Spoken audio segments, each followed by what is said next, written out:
across the pavement, hoping it will cave in and swallow me whole. Wonder why my mind keeps on spinning.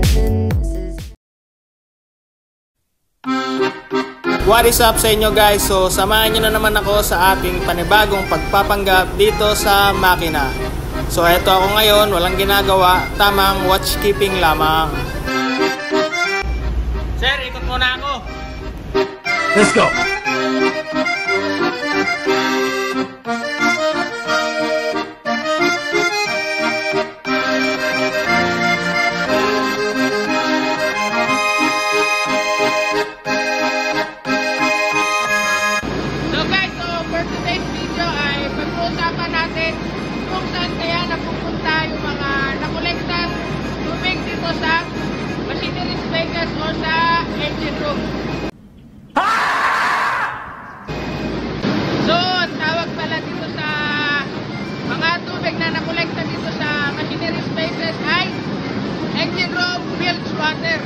So yung mga machineries natin dito sa engine room guys ay fitted siya ng mga combings kung saan yung mga combings na yan ay meron siyang mga drains.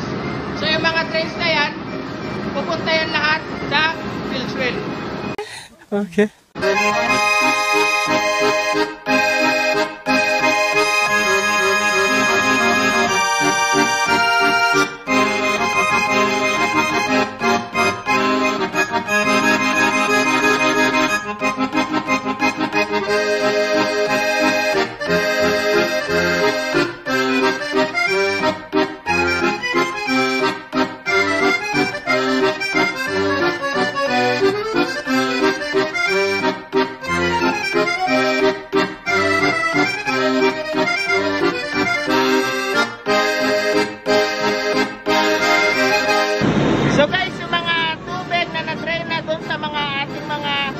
Machinery combings ay dito na babagsak sa bilge well.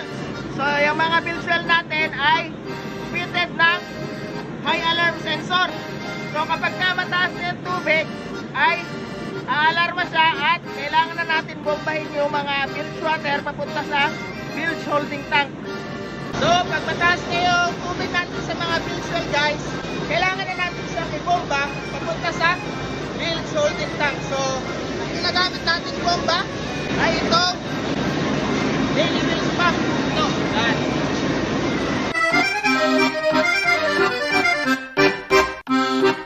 So guys, so for instances ay mataas na yung bilge tank natin. So kailangan na natin siyang i-pump out overboard. So paalala lang guys ha, bawal mag-pump out ng bilge water diretsong overboard.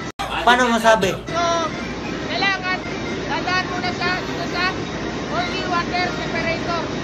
So guys, itong oily water separator natin ay fitted ng 15 ppm alarm. So itong 15 ppm alarm na to, mag-trigger siya pag yung bilge water na pinag-pump natin ay mataas ang oil content. So 15 parts per million. Pag mas mataas siya ng 15 parts per million, mag-aalarma siya. Tapos, yung tubig na pinapump natin, ibabalik niya ng bilge tank.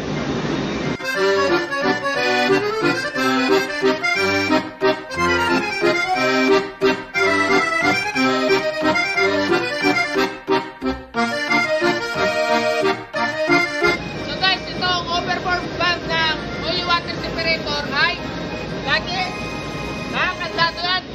May padlock yan, saka dapat laging selyado pag hindi ginagamit. Tara guys, nakita tayo, ingat! Mamatay ako doon. Pero anong pakiramdam?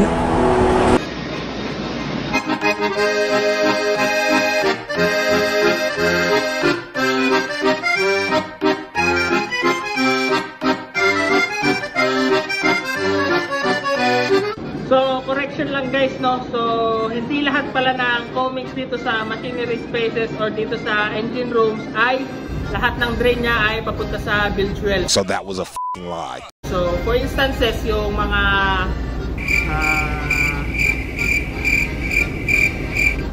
yung mga combings ng mga fuel pumps natin like purifier feed pump, fuel oil booster pump ng boiler, at iba pa ay papunta siya sa mga fuel oil drain tanks or waste oil tank.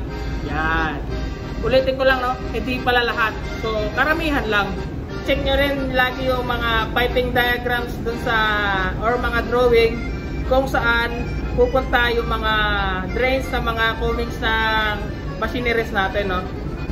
So, pag nahuli kayong nagpa-pump out ng bilge water na may langis, so violators are subject to substantial civil penalties and criminal sanctions, including fines and imprisonment. So, kung gusto nyong maging US citizen, so mag-bomba kayo ng langis dun sa US waters, no?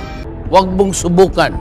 Masisira ang buhay mo. So, pag magpa-pump out tayo ng bilge water gamit ang oily water separator fitted ng 15 ppm equipment, ay kailangan natin i-record dito sa oil record books. So, pati pala yung pag-transfer ng mga bilge water galing sa bilge well papunta sa bilge holding tank ay sinusulat din dito sa oil record book.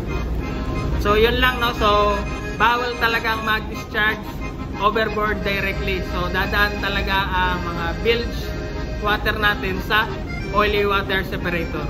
So, in Annex 1 to MARPOL requires that machinery space bilge water only be processed through oily water separator equipped with 15 ppm monitoring alarm or oil content meter to ensure that the oil concentration is 15 ppm or less prior to discharge overboard.